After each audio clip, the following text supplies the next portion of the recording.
La consultation préopératoire. Vous vous demandez peut-être pourquoi on vous demande de faire une consultation préopératoire. Alors, le plus souvent, c'est votre néphrologue qui va vous avoir demandé d'aller voir un chirurgien pour une consultation préopératoire dans le but de créer une fistule artério-veineuse. Pourquoi est-ce qu'on fait cette consultation? Parce que la fistule artério-veineuse, c'est un dispositif qui est réalisé avec vos vaisseaux, votre veine et votre artère.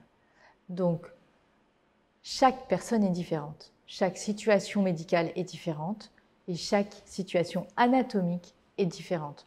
On va créer une fistule sur mesure avec votre corps tel qu'il est. Donc, qu'est-ce qui va se passer lors de la consultation préopératoire? Vous allez rencontrer le chirurgien ou la chirurgienne qui va vous opérer et créer votre fistule artério-veineuse.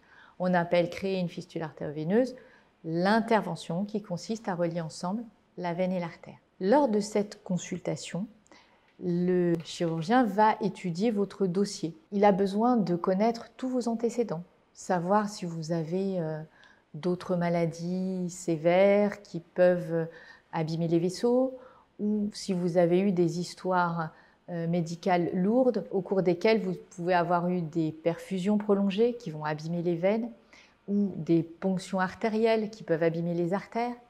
Est-ce que vous avez des raisons d'avoir des maladies artérielles, des problèmes cardiaques, des problèmes coronariens? Est-ce que vous avez déjà eu des histoires lourdes sur le plan médical? Tout ça va permettre d'avoir déjà une idée du terrain vasculaire. Le terrain vasculaire, c'est ce qui va nous permettre de définir votre risque artériel, votre risque ischémique par exemple. L'évaluation du réseau veineux, c'est ce qui va nous permettre de choisir au mieux la veine qui va être utilisée pour créer la fistule artério-veineuse. La fistule artério-veineuse est réalisée avec vos vaisseaux. Donc on va rechercher vos veines et étudier la meilleure situation pour vous. Quelle va être la meilleure situation pour chacun? Ça va dépendre d'abord du réseau artériel. Les artères, c'est ce qui alimente les organes et les extrémités du corps. Donc, les artères du membre supérieur vont alimenter la main. Il y a une grosse artère au niveau du bras qui va se diviser en 3 artères qui vont alimenter la main. Donc, on va étudier vos vaisseaux et les risques que vous avez d'avoir des lésions de ces vaisseaux. L'examen clinique va permettre de vérifier la bonne vascularisation de votre main. Ça, c'est la première chose parce que une partie du flux de l'artère qui doit aller vers la main va remonter dans une veine. Et ça peut poser des problèmes au niveau de la main. Donc, chez les patients qui ont des facteurs de risque importants de problèmes artériels, on va bien évaluer ce risque pour essayer de réduire au maximum le risque ischémique. Alors, qu'est-ce que c'est que le risque ischémique? C'est le risque que la main soit mal vascularisée, ce qui veut dire que la main peut souffrir un petit peu de manque d'apport artériel. Les veines qu'on peut utiliser pour la fistule artério-veineuse sont les veines superficielles. Il y a 4 veines essentiellement. 2 veines sur l'avant-bras, la veine radiale superficielle, la veine cubitale, la veine céphalique du bras et la veine basilique. Ces 4 veines vont pouvoir être utilisées, alors pas de façon tout à fait indifférente, il y a des critères de choix. La veine la plus pratique et la moins dangereuse pour vous, c'est la veine radiale superficielle, la veine céphalique de l'avant-bras. C'est une veine qui est la plus facile à ponctionner et c'est celle qui donne le moins de complications à long terme. La veine cubitale, ou la veine basilique de l'avant-bras, est une veine qui est moins fréquemment utilisée parce qu'elle est plus fine. Elle a l'avantage d'être plus discrète, mais elle est quelquefois plus difficile à utiliser. Donc, on la laisse en second choix. Le premier choix, c'est vraiment la veine qui est devant l'avant-bras. Le deuxième choix, ça va être la veine cubitale. On peut utiliser les veines de la partie supérieure du bras. Ces veines-là sont plus grosses et elles vont être branchées sur une artère plus grosse. Donc il y a plus de risques de complications sur le long terme essentiellement. Des complications d'hyperdébit, les complications de trop de pression, etc. Donc on va essayer de préférer les veines de l'avant-bras qui sont moins dangereuses et plus confortables pour vous, qui ont une longévité beaucoup plus importante. On va étudier votre dossier, on va étudier vos antécédents. Il y a certaines maladies qui vont nécessiter des cathéters, par exemple les cathéters pour les chimiothérapies qui peuvent abîmer légèrement les veines, ou les problèmes cardiaques peuvent nécessiter la pose d'un pacemaker ou d'un défibrillateur. Ce défibrillateur, il va être posé dans une grosse veine des membres supérieurs et ce défibrillateur ou ce pacemaker vont possiblement abîmer le réseau veineux profond. Donc on va devoir se méfier des conséquences des interventions antérieures. La coronarographie peut aussi abîmer les artères lors du passage. Donc tous ces éléments vont nous permettre d'évaluer le risque de découvrir une lésion vasculaire préexistante qui pourrait avoir des conséquences ultérieures sur la fistule. Alors, est-ce qu'on va faire la fistule à gauche parce que je suis droitier ou à droite parce que je suis gaucher? Le fait d'avoir une fistule artério-veineuse ne vous empêche absolument pas de vous servir du membre supérieur sur lequel la fistule est installée.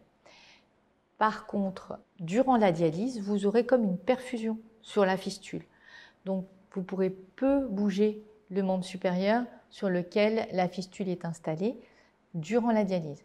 Ce qui veut dire qu'on va essayer quand même de vous garder le membre supérieur dominant libre durant la dialyse, mais à condition que les vaisseaux soient de bonne qualité. Donc on va choisir en priorité des vaisseaux de bonne qualité parce que le plus important, c'est que la fistule artério-veineuse, elle marche le mieux possible et qu'elle vous donne le moins de soucis possible dans le temps, qu'elle soit le plus durable avec le moins de complications possibles.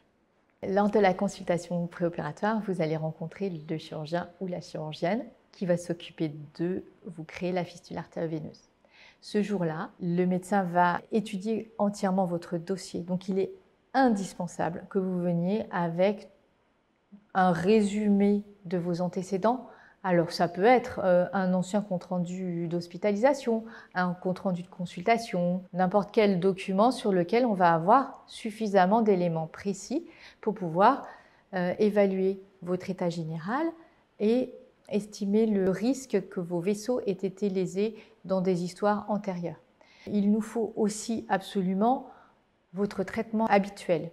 Il y a certains médicaments qui peuvent être contre-indiqués pour une intervention ou certains médicaments qui peuvent être en double emploi, les anticoagulants, les antiagrégants. Il est important aussi qu'on sache à quel stade de telle ou telle maladie vous pouvez être. Par exemple, les patients qui ont eu des problèmes coronariens peuvent avoir eu une mise en place de stent et il est important pour nous de savoir si on vous fait prendre un risque en arrêtant certains médicaments. Donc c'est très important d'amener vraiment tous les documents qui sont en votre possession, tous les documents récents. Si vous n'avez pas de documents récents, vous pouvez emmener un compte-rendu, même qui date de quelques années. S'il ne s'est rien passé depuis, on aura déjà une bonne idée de votre histoire médicale. Surtout, n'oubliez pas votre ordonnance actuelle. Nous avons aussi besoin de connaître le stade de votre insuffisance rénale. Donc, il est important d'amener vos dernières prises de sang. Pas toute votre histoire, mais les 2 ou 3 dernières prises de sang pourront nous aider à évaluer le degré d'urgence de la création de fistules artério-veineuses. Si vous avez eu des examens complémentaires, par exemple un échodoppler artériel et veineux qui permet d'évaluer l'arbre vasculaire, vous l'amenez bien sûr en consultation. Ce n'est pas parce qu'on vous a dit qu'on nous avait envoyé que vraiment ça va nous parvenir. Malheureusement, la communication n'est pas toujours si simple et nous n'avons pas toujours les documents nécessaires en notre possession. Il y a quelquefois des délais dans l'arrivée des courriers et nous n'avons pas forcément tous les éléments nécessaires en notre possession pour pouvoir analyser au mieux votre dossier. Une consultation d'anesthésie va être nécessaire. l'intervention de création de fistules artérioveineuses est une intervention chirurgicale. Elle va se faire sous anesthésie loco-régionale, c'est-à-dire qu'on va endormir tout le bras, mais uniquement le bras. Bien sûr, si vous êtes stressé, il n'y a aucune raison qu'on vous laisse dans le stress et on va vous donner les médicaments nécessaires pour pouvoir vous détendre. Vous en parlerez avec l'anesthésiste. C'est pour ça que la consultation d'anesthésie est indispensable. L'anesthésiste va étudier aussi tout votre dossier médical pour voir s'il y a des risques d'allergie, des risques médicamenteux. Il va étudier tous les éléments qui vont permettre de vous endormir le bras en toute sécurité. L'anesthésiste va avoir besoin de tout votre dossier médical et surtout d'une ordonnance de votre traitement actuel parfaitement à jour. Ba-da-ba-ba-ba-ba-da-da-da-bo-ba-da-da-ba-ba-ba-da-da-ba-ba